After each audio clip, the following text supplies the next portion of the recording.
chip. So I think the Harif, right? Just to throw it is the Harif as well. Is it gonna be the Harif? If they want to throw a curveball, is it like a Zask ban, or you just open the Harif and then you kind of go for free for all? I feel like it's too risky. Yeah. Like Harif at this point in this game, Kree, do you really want to risk it and give a Harif to Bigatron Beta? I feel like in game number 2, Bigatron Beta has opted out Zaz for a long time. So NIP Flash can definitely cross that out of the books. They can go back into banning away the Harif. I feel like they can leave the Zask open. Feels like game number 2 as well, NIP Flash do have a plan to react to that Zask. If Bigatron Beta decides to bring it up in game number 3, rest assured NIP Flash will pull out their main draft they wanted to draft in game number 2. Yeah, same ban, so Moskov gets leaked through. We can be sure that this is most likely a Moskov first pick, right? Yeah, we could see a repeat of a repeat of game 2, right? Same draft, same draft all the way. I like how in game 1, you know, in game 2, NIP Flash, you know, reenacted the entire draft. It would be funny, really funny if Bigatron Beta does the same in game 3. And I'm hoping it happens, and then NIP Flash has a reply to that draft, and then it'll be like, see, boys, this is why draft matters. Draft changes the game. Yep. Yeah. Roger should be up, Julian as well, NIP Flash. These are their 2 favorites, first 2 picks, especially on the red side. Now, Bigatron Beta, yep, they're going to reenact everything the same as well. Valentina? To the Valentina? Huh?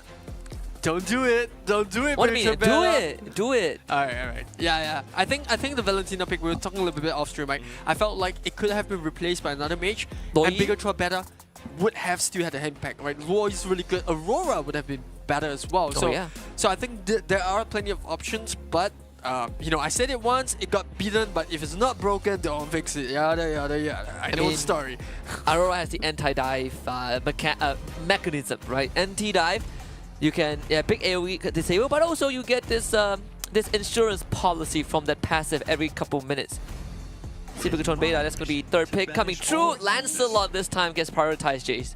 Interesting, right? Now it's like Bigatron Beta, okay, they're going to prioritize the best performing hero in game number 2. Now NIP Flash knows what they're going to deal with. Don't forget, the problem about NIP Flash in the previous game is that they don't really have this point and click lockdown. The Lancelot was allowed to roam around free. Apart from that, there's also that Moscow, they could just sidestep anything that the Lolita is throwing. NIP Flash with this spot, do they pick up the Zaz though?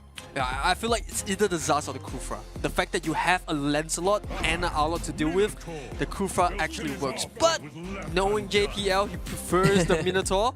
So NIP Flash are going for a safer roam in some sense, you know, no risk there. They also still ban out the Valentina so that Bigatron Beta don't pick up the same draft. On top of that, they already picked the Minotaur, so they don't want a Valentina kind of stealing the Minotaur's Fury. I love this pick, right? Coming off of NIP Flash, right? The ban on the Valentina, and then after that, Bigatron Beta bans away the Faramis. Now, there's always a lot other mid laners that Kurt TC can play.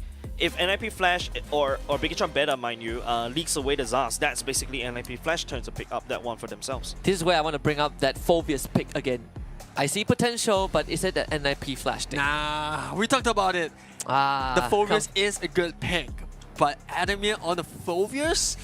Or Curtisi on the Phobius. Oh, it could be possible. If Curtisi can pull off the Martyrs, I think they can also pull off. I think he can definitely pull off the Phobius as well.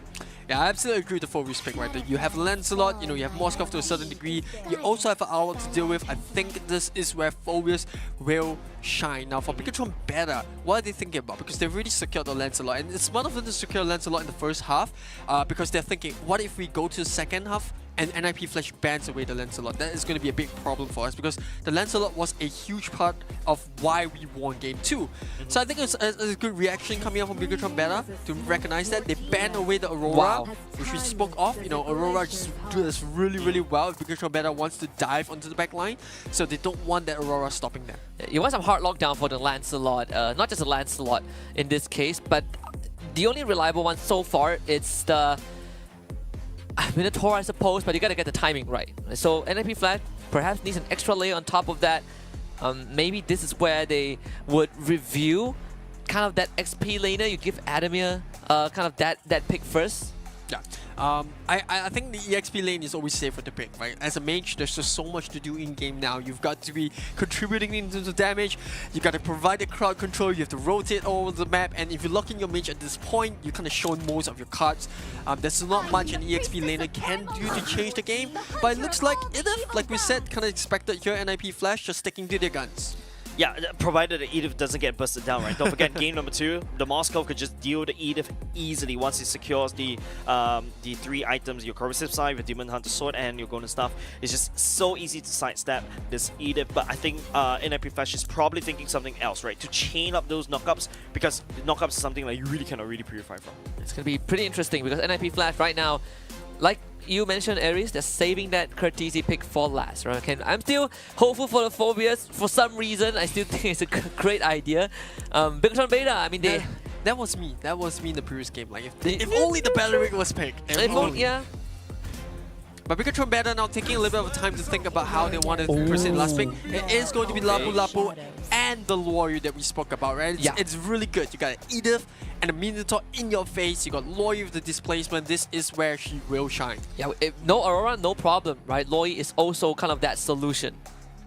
Yeah, and don't forget, your Loi also counted all these dives, right? What the Minotaur wants to do is also dive onto you. Edith as well, a massive walking target. Wait, hold on. That's a Marty Smith. Courtesy's signature. Well, he did it in MSC. He's going to bring it back here again. We know how versatile Courtesy is in the mid lane. And I think what the Martis brings to the table is the anti-CC, immunity to CC when he's spinning in his monokoi. And, you know, he's able to dive on the back line against the Loi. So it's good. It's good. So it doesn't really matter anymore. Those displacement that the Loi is just throwing out against the Martis is just going to be nullified. I mean, he has crowd control immunity for sure, and he can kind of stagger these mobile heroes. But we've seen an example yesterday, right? You're immune to crowd control, but you're not immune to big damages. So is it enough solution, or is it just a band-aid, Jace? I feel like it could be a potential solution, but as long as you know, Skypiercer on this particular patch is so good as well, and you know how Courtesy is so comfortable on these fighters. Now it's like a massive NIP Flash, is like this massive dive comp, right? We shall see how they're going to fare in game number 1, game number 3. Very excited to see how this plays out. One last chance for both teams, NIP Flash and Bigatron Beta. We're going to head to Lanadon. Thank you very much, Jace. Aries, the action about to kick off. A lot of similar picks, but towards the end, that's where the curveballs have been thrown out. A completely different style towards the second half. I think as the focus was on the EXP lane in Game 2, I think in Game 3 it's all about the mid lane, right? How quickly can this Loi handle the Martis? Because Martis is going to be able to wave clear way faster than the Loi, especially in the opening stage of the game. We already see Courtesy moving towards the bottom, while, you know, the Loi is still trying to clear up that mid wave. And, you know, after counters of Lois, when I'm against the Martis, I struggle to clear that wave, and I'm pretty sure because I'm Loi main. So now we go back into NIP Flash. They're looking for that aggression down the bot lane. They're hoping to be able to catch that Moskov when he overextends. Yeah, I mean, wave clear is one thing, but at the same time, he just took a camp from Bigatron Beta's jungle, right? I mean, at the end of the day, it's still a jungler at heart. But this matchup, Adamir against Marzi, Adamir is just oppressing Marzi as much as he can in these early levels. Yeah, who do you think is going to be able to rotate better? Like Lapu or the Edith? Clearly Lapu, right?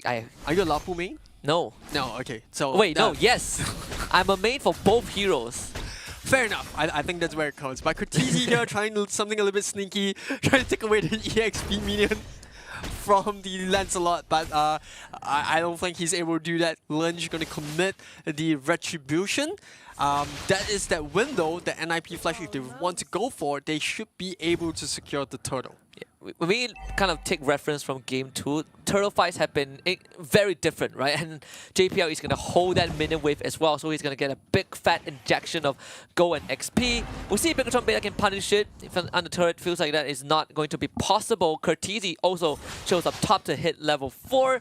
Let's see though, NIP Flash, do they want to contest this? Because Hades is going to be on his orange buff before he hits that objective, so he'll be at level 5. Yeah, the key difference is Naxu is not level 4 yet. The final slash is not available. On the flip side, JPL already has the Mirror Fairy. Adamir kicking things off. Oh, just a blind engage. They're going to use the rotation, and Marzi jumps to the back with the Bravest Fight and Raging Slash onto Hades. Doesn't find it. Decimation though connects from Courtesy.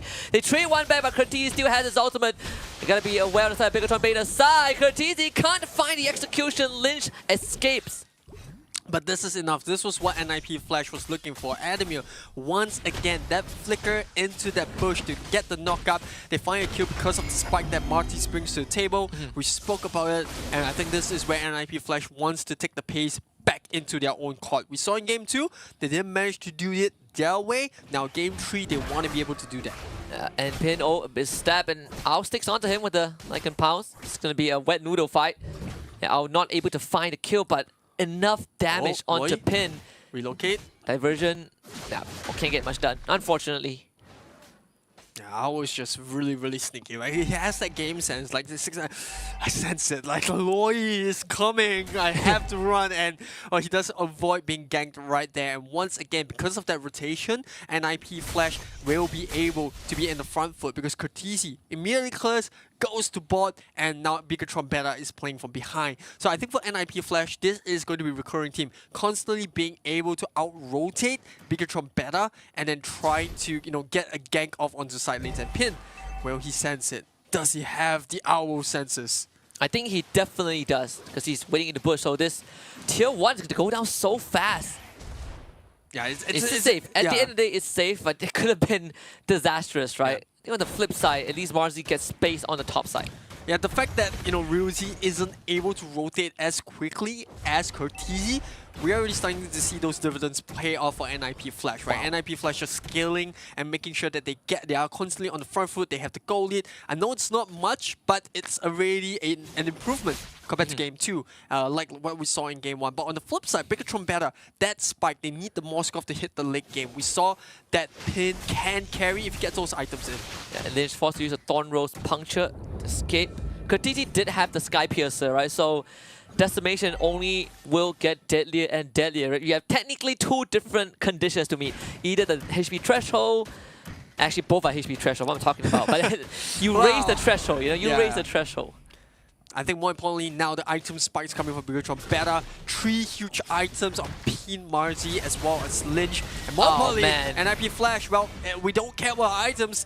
No point having those items if you can't use them. And they immediately find both Marzi and Naksu. This is going to be a free turtle. Now there's 2 turtles in a row. Spear of...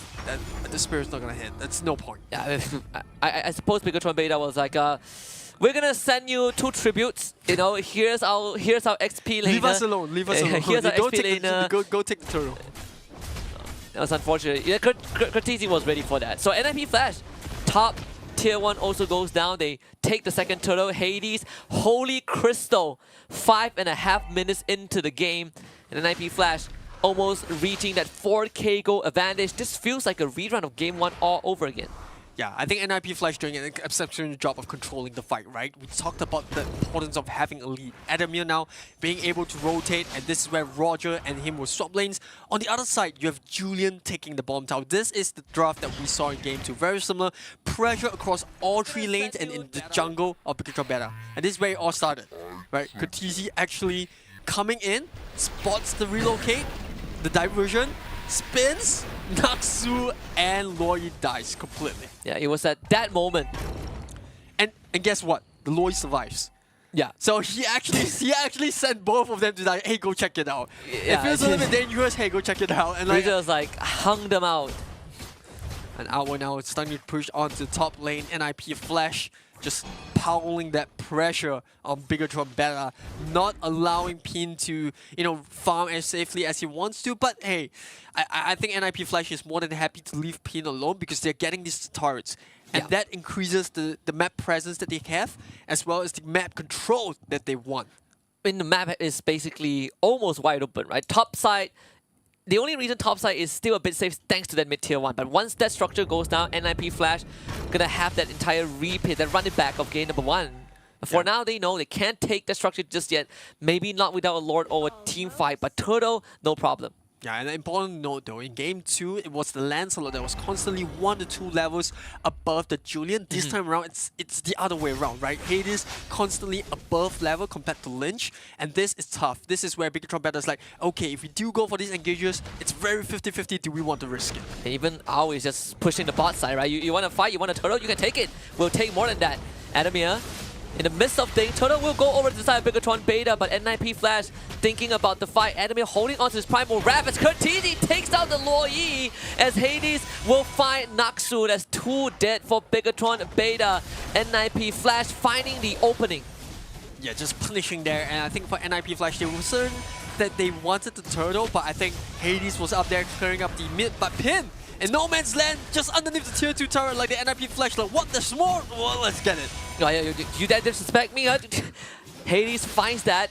The bot tier 2 survives barely, thanks to Lynch arriving on time, but not that it matters, right? Another minion wave has been prepped, so NIP Flash essentially at around 8.5 minutes will have control of the map. Full control, in fact. Yeah, 70 seconds before the Lord spawns, NIP Flash already 6.5k above in terms of goal lead. You're starting to see the top 3 leaders there. Look at that.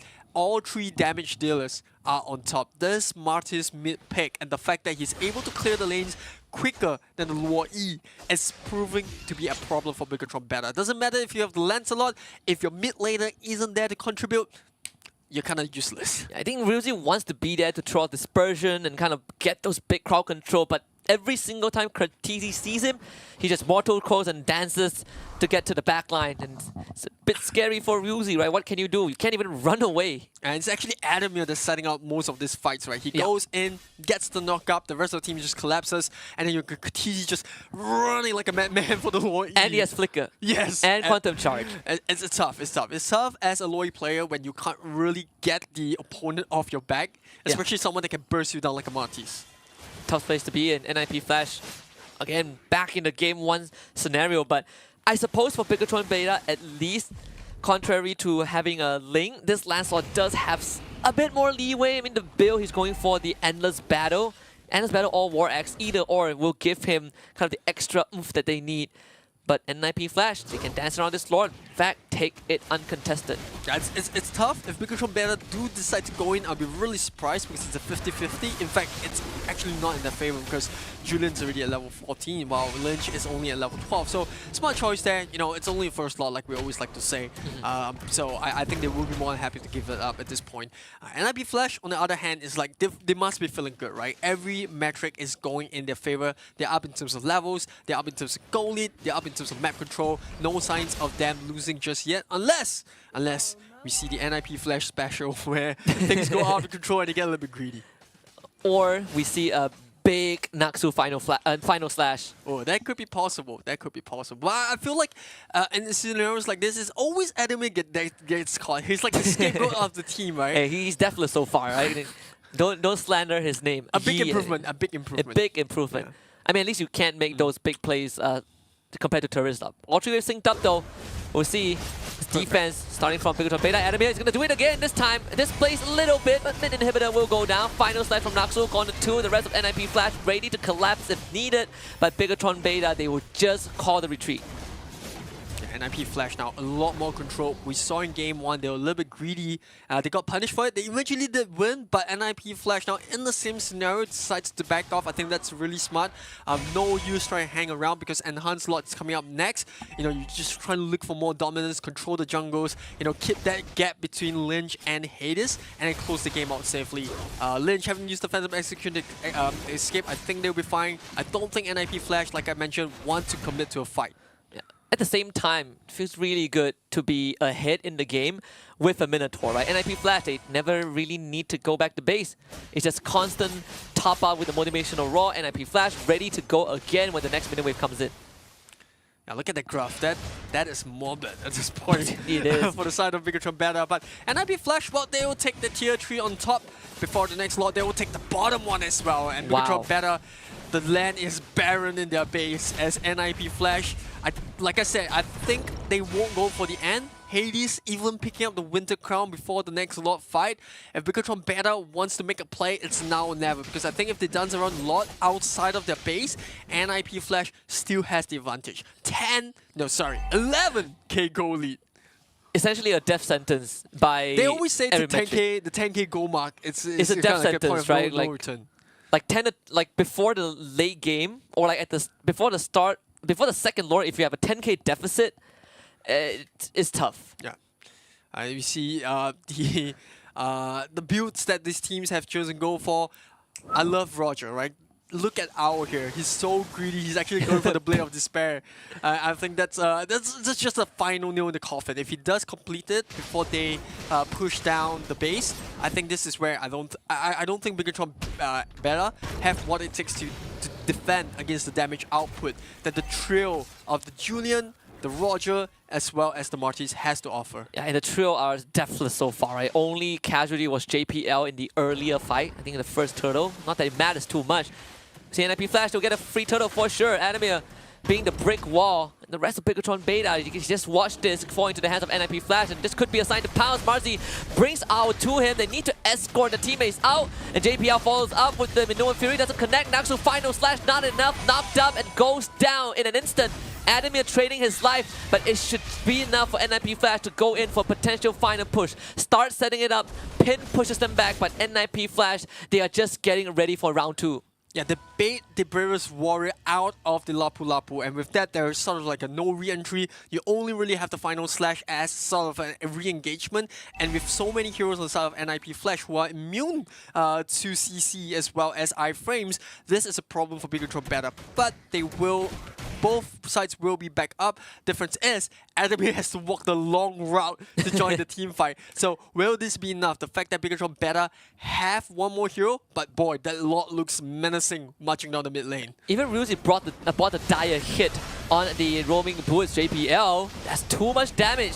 Needs some time to heal back up. Lynch doing a pretty good job clearing things out with the Thorn Rose, and Pin doing his own due diligence. Find the stun. Hades able to get away, no problem. So base defense for Bigatron Beta, not an issue right now. Yeah, this is a spike of the Moskov. It's the late game now. We're in the end game, and I'm pretty sure this Moskov has all his items up at this point in time. And I think this is where Bigatron Beta will feel a little bit more confident, but that look at how skinny that Owl is. Only has a Dominance Eyes and a Radiant Armor, so he's still not able to soak the damage output coming off an NIP Flash. But like I said, the Moskov, he's already got the Holy Trinity, he's got the Wind of Nature, so it should be just fine. I think his main concern here is not to be caught out by the Julian, because the Julian is going to be still able to burst him down. So and for NIP Flash, a little bit of a boo-boo mistake there with JPL going down slightly too early, so just making sure, or rather Adamir going down slightly too early. So I think for the next lot, they want to be a little more disciplined. Just wait for the lot, right? Lot comes up, you take it, and you wait for the lot before you push in. Yeah, buy your time, hide your fangs, just wait for the inevitable, right? Yeah. It's their game to lose. The ball is in the court, so they only go down if they kind of shoot an air ball. Winter Crowns are starting to get purchased. JPL just got one. I think X-Ryuzi also got that Winter Crown. This is where those item swaps, those late game defensive components will come to play. Lynch just got the Malefic Raw. Big damage out from Bigatron Beta. It's going to reach a point where this 9k, 10k goal lead will matter lesser for NIP Flash. And when we get to that scenario, are the stakes still the same? Is NIP Flash still kind of the one with the edge? Yeah, we even go back to the moment, right, when Curtizi manages to catch both of them. And look at the Loy. Loy didn't even go in, so it's not like they were ready for the team fight. Well, Ryuzi just sending both the players. And look at JPL just laughing to himself. He's like, what are they doing? Right? What are they actually doing? Did they actually think they could contest? But I think the idea there was to send both players to the back and then have a two-pronged approach by coming from the front and back. Unfortunately, it didn't work out for them. TC spotted them out. Well, there it is. Adamir, he's going to eat the brunt of all of that. Has the immortality. Flickers to safety. Minoa Fury from JPL. The re-engage coming up from NIP Flash. Curtizi needs an execution. Can he find it? Yes! Decimates Lynch, and now it's him coming online. NIP Flash just clamping their jaws down onto Bigatron Beta. The robots have been destroyed, and NIP Flash will gladly take that route to victory. They have survived the gauntlet for day number 2. 2-1 over Bigatron Beta. Yeah, can't blame them, Bigatron Beta, there was a Hail Mary. I think they felt like, okay, if NIP Flash takes this next lot, it could be game over for us. So they